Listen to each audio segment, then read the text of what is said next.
This is the wrong title for the slide. It's supposed to be the spanning theorem, and we're going to look right into it. We have again the same structure as before. We have y1 and y2, two solutions of a second order linear homogeneous ODE. So Ly equals y second pt y prime plus qt y equals to 0. We have two solutions of that. Then y equals c1 y1 plus c2 y2 for any choice of c1 and c2 determines every solution of Ly equals to 0. And it does if and only if there is a point t0 such that the Vronskin is not 0 at t0. So what does this theorem state? Let's maybe read it in the other direction. If the Vronskin is at one point at least not 0, then the two solutions that we found span all the possible solutions of the ODE. So if you have two solutions whose Vronskin is not 0 somewhere, then you have all solutions. And all solutions are in the form c1 y1 plus c2 y2. Let's try to prove this. Let's start with assuming that there is at least a one t0 for which the Vronskin is different than 0. Then let's say that phi is a solution to our differential operator apply equals to 0. Then we want to prove that this solution that we just assume is there is indeed in the form that we expect. So it's c1 y1 plus c2 y2. We define a problem that is our differential operator equals to 0 plus two initial conditions that impose the solution to be equal to phi at t0 and the derivative equals to phi prime at t0. Obviously, phi is a solution of this. We know that phi is a solution to the differential operator being equal to 0, so it works, and we're imposing it to be equal to phi and phi prime at the right places. So phi is a solution. On top of that, we have chosen t0 in such a way that the Vronskin of y1 and y2 is different than 0 there. Therefore, y equals to c1 y1 plus c2 y2 is also a solution. We just have to find c1 and c2 in the right way. But by the existence and uniqueness theorem, there can be only a unique solution of this problem. Therefore, the phi needs to be equal to c1 y1 plus c2 y2.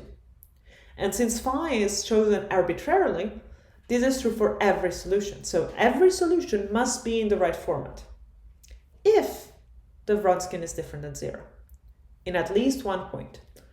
What happens when there is no value of time such that the Vronskin is different than 0?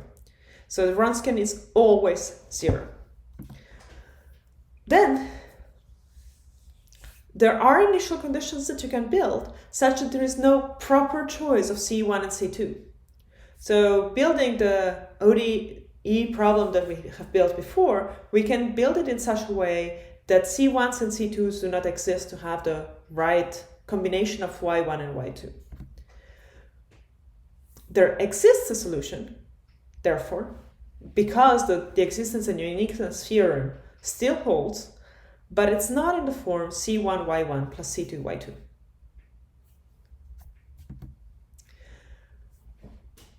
As a summary of this, what does it mean? That c1 y1 plus c1 y1 plus c2 y2 contains all solutions, if and only if the Vronskin is different than 0 for some value of t. For this reason, we call c1 y1 plus c2 y2 the general solution, because if we change c1 and c2, we're spanning all possible solutions. And we call y1 and y2 such that at least somewhere the Vronskin is different than 0. We call them fundamental set of solutions, because if you have y1 and y2, you're able to construct all the other solutions from them. We also have a theorem that states the existence of a fundamental set of solutions. If we take our usual differential operator, y second plus pt y prime plus qt y equals to 0, with p and q continuous on an open interval, and we pick a t0 within that interval, and we find y1 that satisfies our differential operator applied to y1 equal to 0, and y1 at t0 equals to 1, with y1 prime t0 equal to 0. And we have y2 satisfying the same ODE but different initial conditions. We want y2 at t0 equal to 0 and its derivative at t0 equal to 1. Then y1 and y2 form a fundamental set of solutions. Basically what we have is that at t0 the Wronskian is built to be different than 0. Therefore they are a fundamental set of solutions. Let's look at an example. Let's go back to our y second minus y equal to 0. Before, we have built our exponential of time and exponential of minus time. And this is a fundamental set of solutions.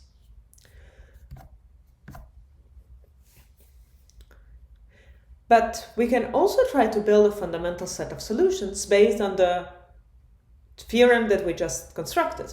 So we pick t0 equal to 0, and we want to find a solution to y second minus y equal to 0 with two sets of initial conditions.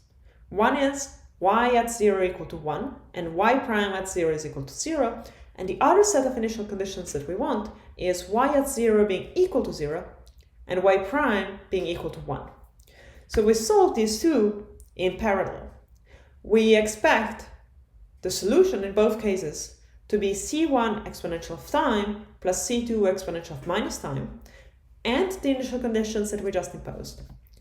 So in both cases, we fix c1 and c2 in order to fit in the initial conditions. One of it gives us 1/2 exponential of time plus 1/2 exponential of minus time. The other gives us 1/2 exponential of time minus 1/2 exponential of minus time. So one gives us the hyperbolic cosine of t, the other gives us the hyperbolic sine of t. And we have that hyperbolic cosine and hyperbolic sine is again a fundamental set of solutions. So fundamental sets of solutions are not unique. You can build them in different ways.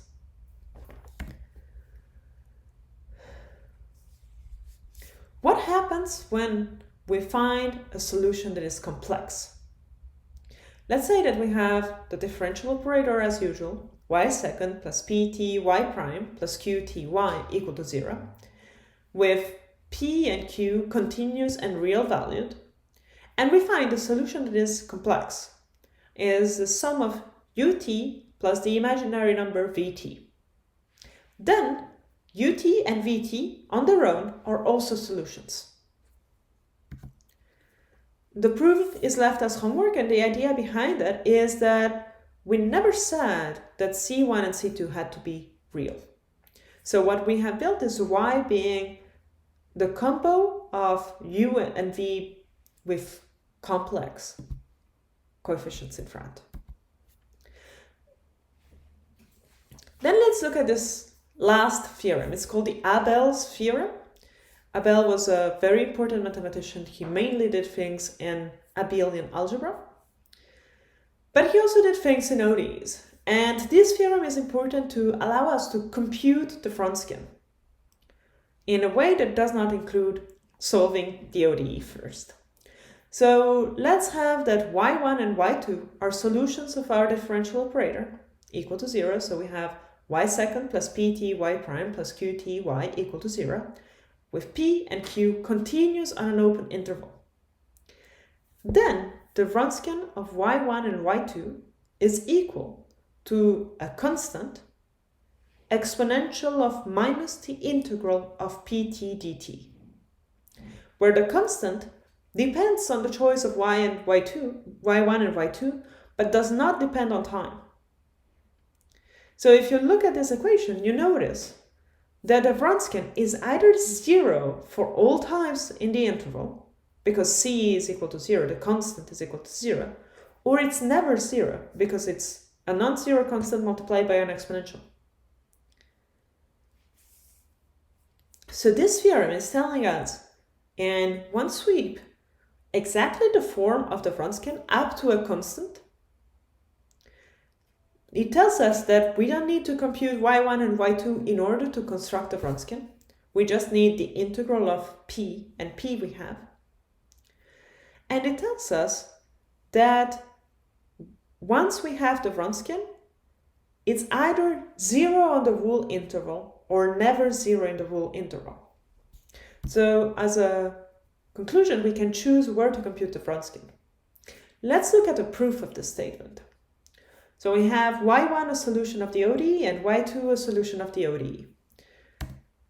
We multiply by minus y2 the first equation and multiply by y1 the second equation, and we sum them up.